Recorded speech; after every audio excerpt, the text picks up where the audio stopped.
Hi there, welcome back to Apatros Review. In this episode, Crawlspace, directed by David Schmoller in the year 1986. Yes, it's Klaus Kinski time. Hi there, welcome back to the Apatros Review, your guide to the wild world of science fiction action horror. With me, your host, Mile Sipka. Now, in this episode, we look at the film Crawlspace, which was a 1986 slasher film of sorts, directed by David Schmoller. It was actually a Empire Films production. That's right, Charles Mann actually had a hand in this. Now, the film was a co-production between the USA and Italy, so it was half Italian film. In fact, it was shot there in Italian studios. It premiered in the US on the 21st of May 1986 in the US and on the 25th of July 1986 in Italy. Now, this rather infamous 1980s slasher flick is a very rare thing for Charles Band's Empire Pictures outfit to make. A horror vehicle for legendarily certifiably bonkers actor Klaus Kinski, a man who would devote himself to acting in very strange ways, particularly with Werner Herzog, and driving just about every director and film crew who had the misfortune to deal with him completely nuts. In fact, Werner Herzog actually once held Klaus Kinski at gunpoint to finish one of his scenes. And Crawlspace's director, David Schmoller, actually made a short film called Please Kill Mr. Kinski, detailing the crazy shit that Kinski was up to during the shoot. Although the ugly things that have since come out about Kinski's private life, it certainly makes the Crawlspace shoot seem quite a bit tame by comparison. Klaus Kinski plays Dr. Karl Gunther. Gunther is actually Kinski's real middle name. This is the son of a Nazi concentration camp doctor executed for war crimes, who had also become a doctor like his evil daddy and euthanized scores of patients in an Argentinian hospital years before, and is now the landlord of an apartment building in Rhode Island, in the US, which he only rents apartments to pretty women. During the day, he keeps to himself and repairs whatever needs fixing, but by night, he crawls around in the air shafts that connect the rooms. By the way, for those who think that this crawl space is too clean to be plausible, well, that can be explained by the fact that Gunther probably was a bit of a neat freak. I mean, his morals may be really dirty, but that doesn't extend to his daily lifestyle. Spying on the tenants. For the 4 women living in the building, Gunther is friendly, but he seriously loves his father's lifestyle and believes himself to be his own god, as well as having a serious psychological disorder where he worships death and occasionally kills any tenant who gets too close to discovering his secret. Meanwhile, the brother of one of Gunther's hospital victims in Argentina is getting close to exposing Gunther, prompting the mad doctor, who likes to spend every morning playing a round of Russian roulette, to dare fate into killing him every morning where his evil brain doesn't get blown to bits by 357 Magnum round of his name on it. Simply has him say so be it and gets on with his daily day.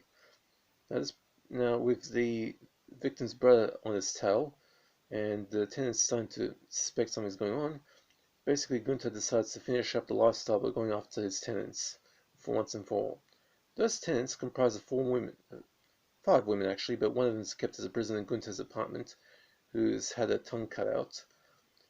Now of these women, there's a man-chasing secretary, a concert pianist, a soap opera actress, and the newest tenant is one of those bookworm final girl types who, as in all final girls tend to be in slasher films, gets to become the final survivor, although she isn't alone in outlasting that crazy Dr. Karl Gunther, being helped by the prisoner whose tongue Gunther cut out. Let's just say that Gunther's bullet finally gets to realize its destiny. This is a rather modestly budgeted B film, shot in Italy by Empire, and given a nice looking cinematography and is edited well enough. While Klaus Kinski was formidably nuts, he refused to listen to acting cues and even started no less than 6 fistfights in the first 3 days of shooting. Can you believe that? He actually started 6 punch-ups in his first 3 days on the job. Nuts.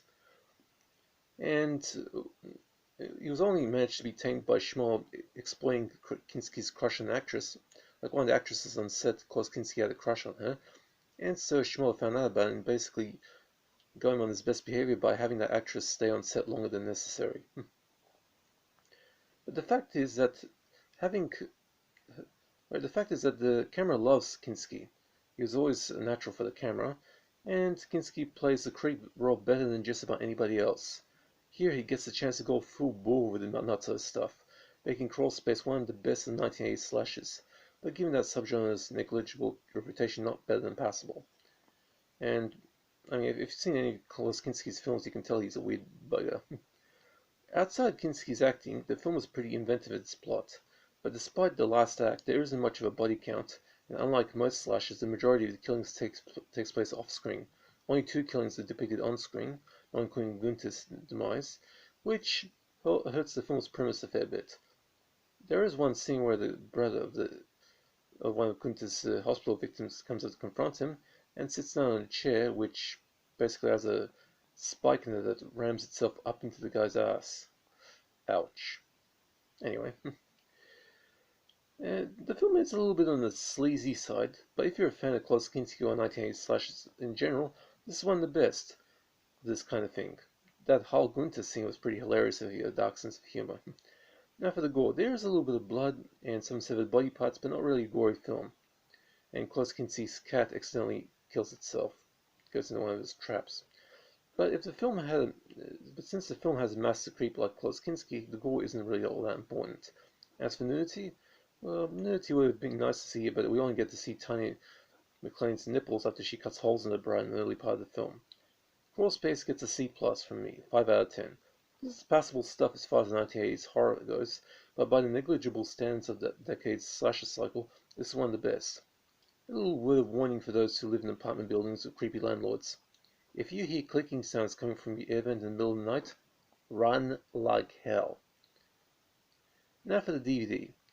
This was released in Region 4, that's Australia by the way, by Shock Entertainment after they acquired some of the MGM catalog.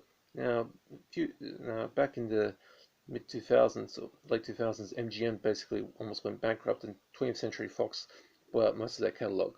Some of the other catalog was purchased by other companies, and Shock Entertainment in Australia purchased many of MGM's catalog. Not the big stuff, but just some of the B films.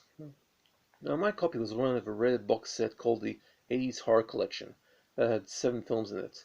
I'll review as many of those films as I can. Anyway, in terms of technical quality, the disc is almost perfect given its nature. The print is basically pristine. I have no issues with the picture, and the stereo soundtrack was really nicely done. Although the volume was just a little bit too low, but perfect for kids to watch this on the family TV in the middle of the night. Although subtitles should have been added to this to make it a little bit easier to understand those late night situations. The only supplement for this film is a trailer. Okay.